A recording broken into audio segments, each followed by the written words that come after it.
নমস্কার, জয় রাধে রাধেশ্যাম। রাধে রাধে। গীতার বাণী, জীবত্ব থেকে শিবত্বে উত্তরণ।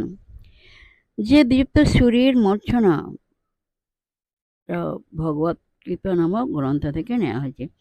যে দীপ্ত শরীর মূর্ছনা গীতাতে বারংবার উচ্চারিত হয় তা হল মানুষের শৌর্যের বিকাশে, তার মনুষ্যত্ব বোধে ক্রম উন্মেষের।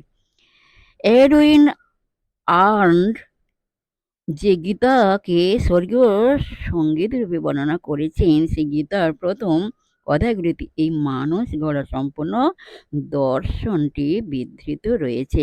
কুরুক্ষেত্র যুদ্ধে প্রারম্ভিক মুহূর্তে অর্জুন যখন দুর্বল ও হতাশ হয়ে পড়েছিলেন, তখন তিনি নিজেকে অত্যন্ত ধার্মিক মনে করেছিলেন।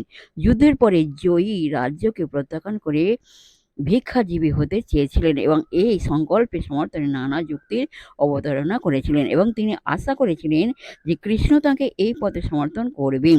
তারপর বিষণ্ণ হয়ে ধনুর্বাণ ত্যাগ করে ক্রন্দনরত অবস্থায় রথের উপর বসে পড়েছিলেন।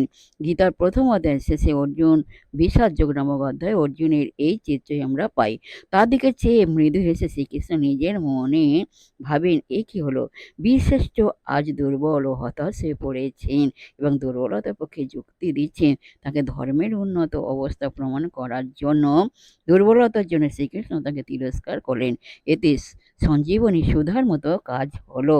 শ্রীকৃষ্ণের এই অর্জুনের প্রতি তিরস্কার দ্বিতীয় অধ্যায়ে দ্বিতীয় ও তৃতীয় শ্লোকে রয়েছে, যা ইতিমধ্যে উদ্ধৃত করা হয়েছে। জয় রাধে রাধে শ্যাম, রাধে রাধে।